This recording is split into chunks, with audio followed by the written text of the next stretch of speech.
5 pillars ng Islam. Kasi pinaliwanag ng ating kapatid yung 6 articles of faith. Ito naman yung 5 haligi ng Islam. Number 1, Shahadatain. Salah, i-memorize niyo. Baka may tanong mamaya. Makukuha niyo yung kotse. Kotse ni Director. Nandun. Okay? Shahadatain, Salah, Zakah, Saum, Hajj. Yan po ang 5 haligi ng Islam. Isa-isay natin. Number 1, Shahadatain. Okay? Ito yung wikang Arabic niya. 2 pagsaksi. Ashhadu an la ilaha illallah wa ashhadu anna Muhammad Rasulullah. Ulitin po natin para magising tayo. Ashhadu an la ilaha illa Allah. Ashhadu anna Muhammad Rasulullah. Wow, Muslim na kayo. Kung sinabi niyo sa puso niyo yun, Muslim na kayo. Wala nang lubluban ng tubig. Dito to. Yan po yung susi ng pagbabalik Islam. Sino man ang sinabi niya ito mula sa kanyang puso at naintindihan niya ito, pinapatawad ng Allah ang lahat ng mga nauna niyang kasalanan na para siyang bagong ipinanganak. Allahu Akbar. Ganun tayo kamahal ng Allah. Anong Tagalog niya? Itong Tagalog niya. Ulitin natin. Sundan niyo ako, basahin niyo. Ako ay sumasaksi na walang ibang Diyos na dapat sambahin maliban sa Allah, at si Muhammad ay kanyang alipin at huling sugo. May masama ba doon? Maganda bang meaning niya? Magic ba yan? Hindi. Yan po yung Shahadatain, unang pilar ng Islam. Sino man na binigkas niya ito mula sa kanyang puso, na unawaan niya, tinanggap niya, nag-promise siya na hindi na ako sasamba sa mga ribulto, sa Imay Santo. Wallahi ladim, sumpaman sa Allah, ikaw ay kandidato sa paraiso. Ikaw ay kandidato sa paraiso. Napakasimple, di ba? Okay, pangalawang, ito, meron pala sa Biblia yun eh. Akala niyo sa Islam lang eh. Ayun sa Biblia oh, Deuteronomy. Okay? Sa 10 Commandments. Huwag kayong magkakaroon ng ibang Diyos maliban sa akin. Napakalino yun Di ba? Yun yung Shahadatain. Huwag kayong gagawa ng anumang larawan na inihahan tulad ninyo sa akin o anumang bagay mula sa langit o lupa o mula sa lupa o mula sa tubig dito sa lupa. Allahu Akbar. Ngayong kapatid, tanungin kita, saan ba galing yung inaarapan mo ngayon? Nagpapasalamat ka, saan ba galing yun? Tingnan nyo na sa Biblia yun. Kasi hindi nyo pwede sabihin na kasi Muslim ka, kapitan eh. Eh kami, mga Krisyano kami, eh iba kayo, iba kami. Ayan o, ang lino pa sa sikat ng araw. Nasa Biblia. Pangalawa, as-sala. Itong sala, ito yung pangalawa na pilar ng Islam, ang 5 beses na pagdarasal sa isang araw ng isang Muslim. Ilang beses ka kumakain kapatid? 3. Mayroon pang morning snack, di ba? Oh. Mayroon pang afternoon snack. O ilan na? Mayroon pang midnight snack. Grabe nun si brother. 6 na yun Iba pa yung pag naglalakad ka, sumusubo-subo ka. Tapos, pasalamatan mo ang Panginoon mo ng 5 beses, hindi mo magawa. Magpasalamat ka lang na wala pang 5 minutes. Yung dasal na yan, nagagawa mo. Di ba? Yan yung sala. Galing sa Saudi siguro si brother. Galing ka Saudi? Oh, tingnan mo. Kaya pala nakakasagot to eh. Alam niya eh. Allahu Akbar.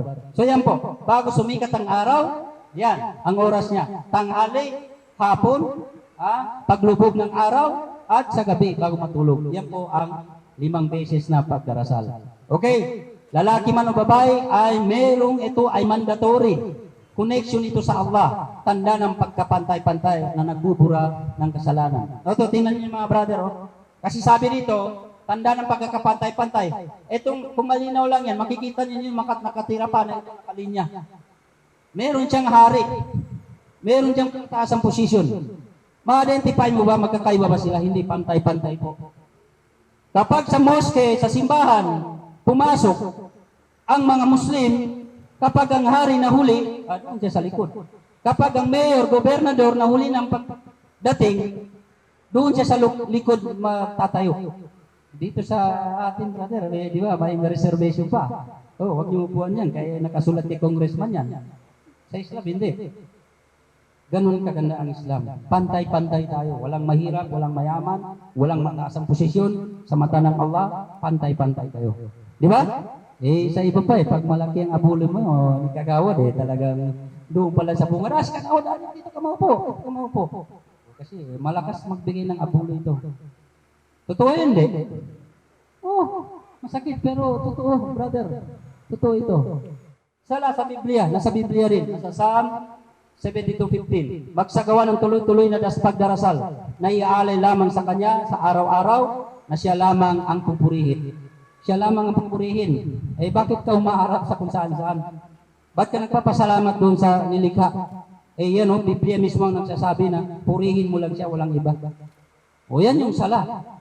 Di ba? Pagdarasal na doon lamang idinidedicate sa Kanya. Pangatlo, yung zakah, yung charity, yung taunang kawanggawa na ibinibigay ng mga Muslim, mga mayayaman. Kung tanongin kita, ilang Muslim country yung napakayaman at nagbibigay lahat ng ganyan, 2.5%. Dito sa atin, kung gamitin natin sa Pilipinas, walang mahirap.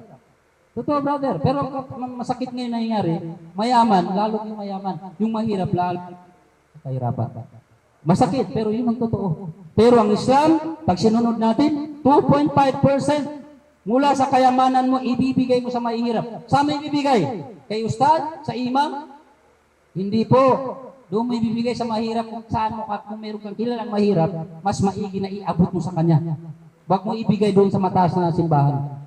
Para sa mahirap, naglilinis mula sa pagiging makasarili at pagkakuripot. Pag mayaman ka, nililinis niya ito. Hindi ka dapat maging kuripot.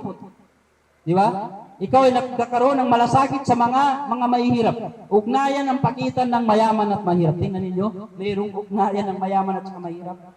Sa panahon natin ngayon, pag mayroong kapitbahay mayaman, hindi ka man na makasilip. O baka sasagasaan ka pa pag pangharang-harang ka sa daan. Totoo hindi?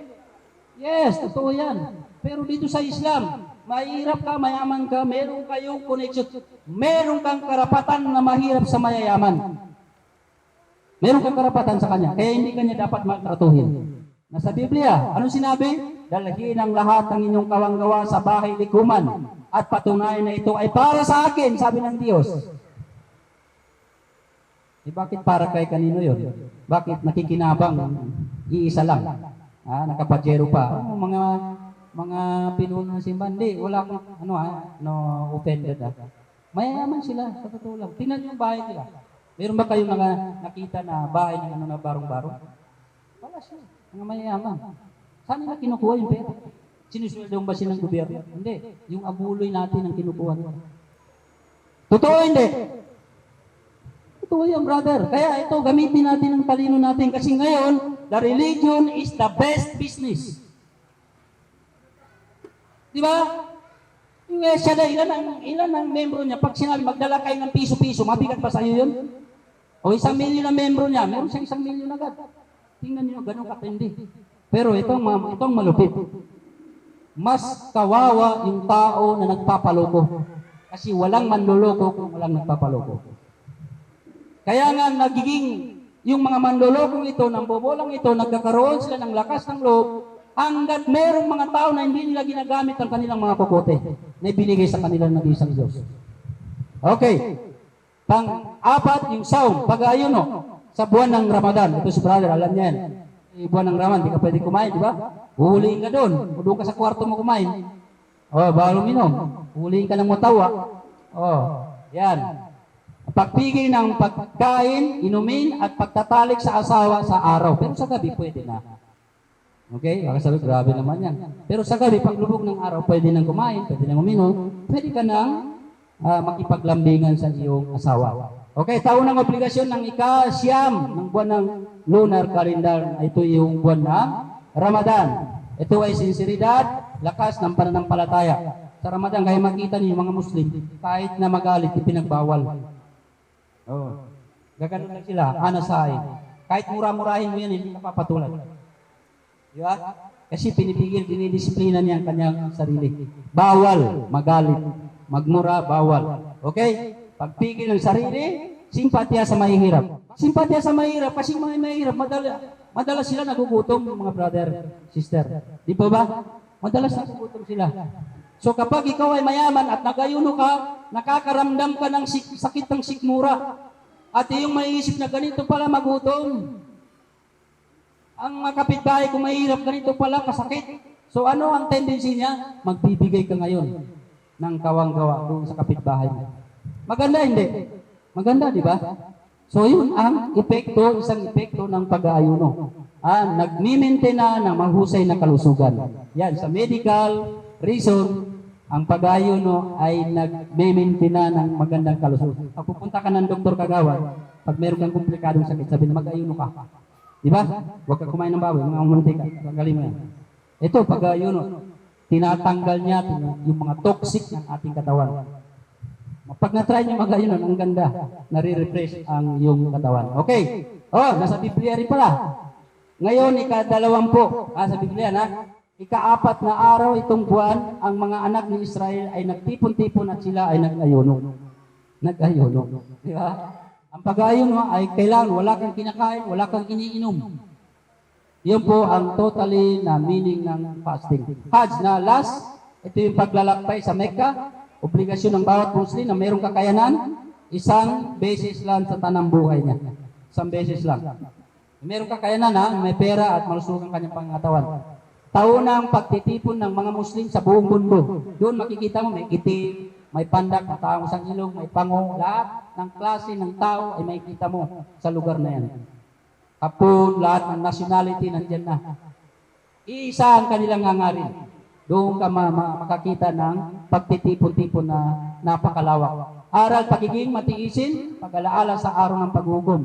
Yan din ay pag-alaala sa araw ng paghukom. Dahil sa Hajj, pag nakikita niyo mga brother, kung meron kayong internet, i-search ninyo, yung mga nag-Hajj, puro puti yun. Pati walang brief, walang suot. Mga buhok mo, tatanggalin mo yun. Lahat. I-shave mo lahat yung So nakaputi lang. So pag nakita mo sa napakalawak na disyerto, isang kulay, maalala mo ang araw ng paghukom. Na ganito ang maaaring araw ng paghukom. Iisa tayo ng kulay. Dahil ang araw ng paghukom, buhayin tayo ng Allah, wala tayong kasuotan. Babalik tayo kung ano ang tsura natin nung pinanganak tayo na hindi tuli. Yun ang doon na yung araw ng paghukom. So ito ay pagpapakita ng brotherhood, kapatiran sa Islam. Yung Hajj, nasa Biblia rin.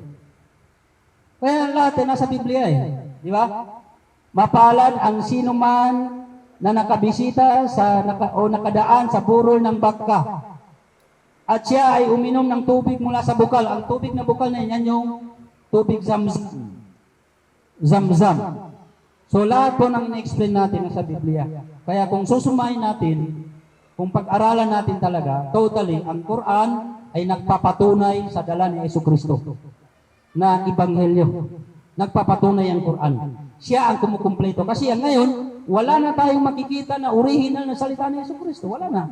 Ang makikita natin ngayon, mga translation na, Tagalog, English, ay marami nang nadagdag bawas doon. Pero yung original na context, na dala ni Jesucristo mismo, nawala na. Tayo ngayon, saan nagdidepende ngayon? Doon sa mga nabibili sa bookstore na iniba-iba na ng mga tagapagsulat nito.